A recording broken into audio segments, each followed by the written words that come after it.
Sibeth Ndiaye, porte-parole du gouvernement, mais elle est trop forte. Elle arrive à dire 2 conneries par mot.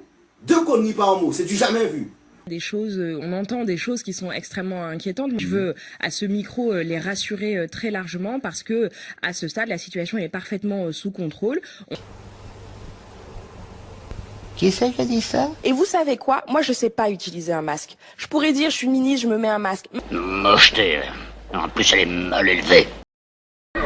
Moi, je suis au quotidien, au front, pour essayer d'expliquer aux Français ce qu'on vit en ce moment. On a aussi des nouvelles positives et ça, il faut pouvoir s'en féliciter, il faut aussi pouvoir le regarder. Quand vous avez des impôts qui baissent... Les impôts, tout ça, c'est pour le roi. Nos gens sont terriblement pauvres et... C'est normal. Les pauvres, c'est fait pour être très pauvres et les riches, très riches. Ce sont de bonnes nouvelles et parfois, il faut aussi savourer ce qui est bon. Pourquoi est-ce que les Français ne les voient pas, ne les entendent pas, ne les lisent pas? Je pense ces bonnes nouvelles. La communication du gouvernement est mauvaise. Je ne sais pas, non, mais je ne sais pas. Ne me remettez pas en cause comme ça, Jean-Jacques Bourdin. Non, si, que vous faites ça, monsieur de Tartas, pardon. Oui, madame. Et... Oui, madame. Madame, elle est dans le jardin d'hiver. Bon, alors annoncez-moi. Oui. Vite.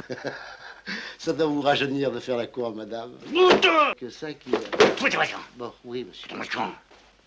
Il ne saurait être question de présager de l'innocence, de la culpabilité de François de Rugy en la matière. Je sens que ce lapsus va faire florer sur les réseaux sociaux et j'ai déjà envie d'effacer cette séquence.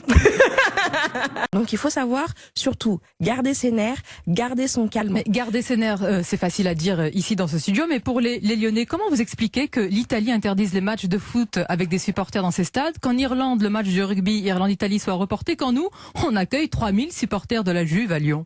Où est le principe de précaution qui nous protège? Est-ce que les intérêts financiers du foot sont supérieurs à la santé de nos citoyens? C'est n'importe quoi de dire un truc. C'est n'importe quoi? Je suis parfaitement certaine que c'est n'importe quoi. Depuis le début de cette crise, nous avons eu une constance. Mais il aime qu'on lui manque, le peuple. Le peuple.